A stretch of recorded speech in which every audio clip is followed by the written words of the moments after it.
Iraultza boltxebikea. Errusiako gizartea, gutxiengo txiki batek dirutza izugarriak zituen eta nekazari eta industria langileen gehiengoa egoera negargarrian bizi ziren. Bien arteko diferentzia oso handia zen.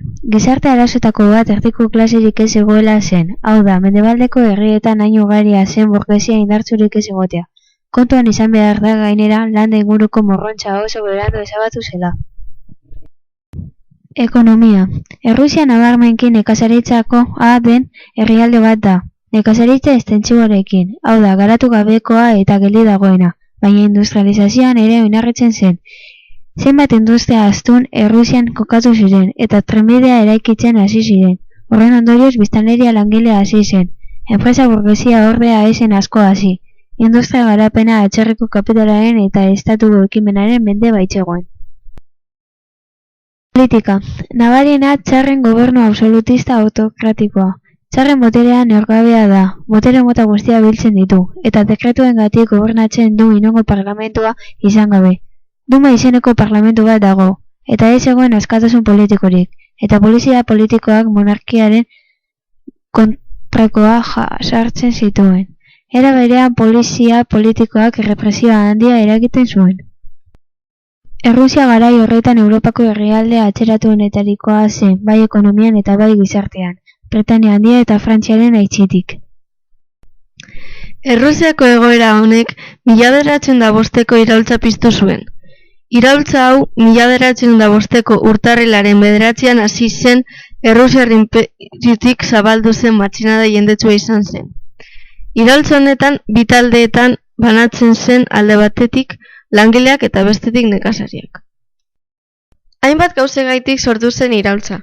Haietako bat, Errusiak Asian hasierak edatzeko egindako ahaleginaren ondorioz, Japoniarren tropek Tsarren armada garaitzeak, porrot horrek eragindako nahigabea eta momentuko ekonomia krisia, erreforma politikoak, sufragio unibertsala, Duma, ganbara representatiboa sortu zuela, askatasun zibilaren onarpena, langileen eskubide sindikalak eta lan murrizketak izan ziren. Hainbat ondorio ere sortu zituen. Lehen Mundu Gerra eta 1917ko otsailaren iraultzaren bilakaera txarraren abdikazioa arte, behin-behineko gobernua, boltxebikeen jokabidea, Leninen apirileko tesiak, urriko iraultzaren bilakaera, boltxebikeen agindupean hartu zituzten lehenengo erabakiak, lurraren banaketa, bakea Brest-Litovskeko ituna, boterearen monopolioa eta Sobietar Batasunaren sorrera. Lehen aipatu dugun bezala Errusiako 1905ko iraultzaren ondorioetako bat Lehen Mundu Gerraren piztuera izan zen, ez ekonomia ez armada ez zuelako gerrarako prest. Porrot militarrek eta atzeguardiak horniduraz jabetzeak ondo ez handitu sortu zuten. Horren ondorioz grebak eta manifestazioak izan ziren. Horiek guztio gogor zapaldu zituzten errepresioak, Tsarren kontra zeudenak elkartzen eragin zuen. Lehen aipatutako moduan, boltxebiken burua Lenin izan zen. Bera, erbestetik itzuli zenean, apirileko tesiak delakoetan jarraitu beharreko programa ezarri zuen. Gerra ustea, lurra berriz banatzea, langile batzordeek fabrika kontrolatzea, nazionalitateek autonomia izatea eta sovieti boterea ematea. Kerenski politikari sozialdemokrata, abogatu eta Errusiar iraultzaile nagusietako bat izan zen. 1917ko otsailaren 7an behin-behineko gobernua eratu zuen.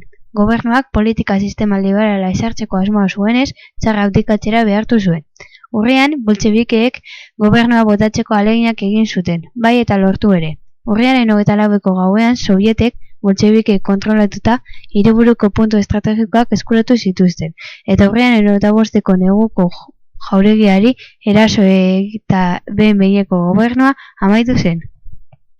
Listov, ituna Errusiako gobernu boltxebikeak eta erdialdeko inperioak hitzartutako bakea akordioa izan zen. Brest-Litovsken 1918ko martxoaren 3an sinatu zena. Honen bidez Errusia lehen mundu gerratik atera ahal izan zen. 1918ko Errusiako iraultza garrantzi handiko mugimendu politikoa izan zen.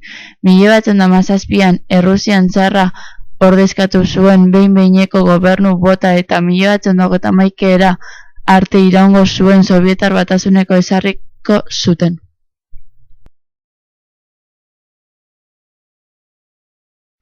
Mila bederatzen da hamazazpiko iraultza bukatu zenean, Errusian gerra zibila sortu zen.